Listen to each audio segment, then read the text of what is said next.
In the bustling heart of New York City, Sarah, an ambitious journalist, moved into a century-old apartment building in the Lower East Side.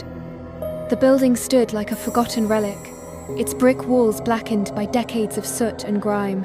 She couldn't believe her luck a spacious unit at a price far below market value. The landlord's parting words, however, lingered uneasily in her mind. Never open the basement door. The first night was restless. Faint whispers seemed to echo through the vents, but she dismissed them as the creaks and groans of an old building. While unpacking, Sarah stumbled upon a weathered leather book hidden behind a loose floorboard. The title, Ex Mortem Vita, was embossed in gold, its pages filled with cryptic symbols and grotesque illustrations. Later, she discovered an old tape recorder in a closet. She pressed play, and a deep, gravelly voice began reciting what sounded like an incantation. The temperature in the apartment plummeted. Shadows danced unnaturally across the walls, and Sarah could swear she heard faint footsteps pacing above her, though she was on the top floor. The following night, her dreams turned nightmarish visions of rivers of blood flowing through the streets of Manhattan, screams echoing in the distance.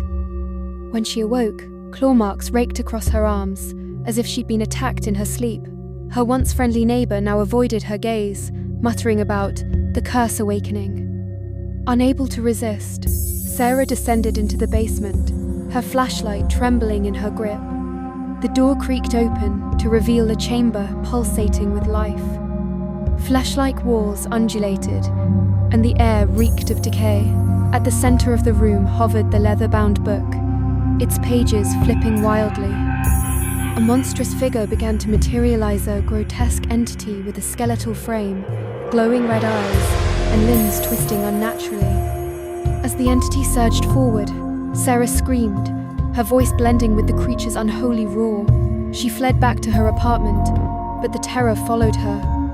The walls began to bleed, and her reflection in the bathroom mirror distorted a woman, but not her, with hollow black eyes and a sinister grin.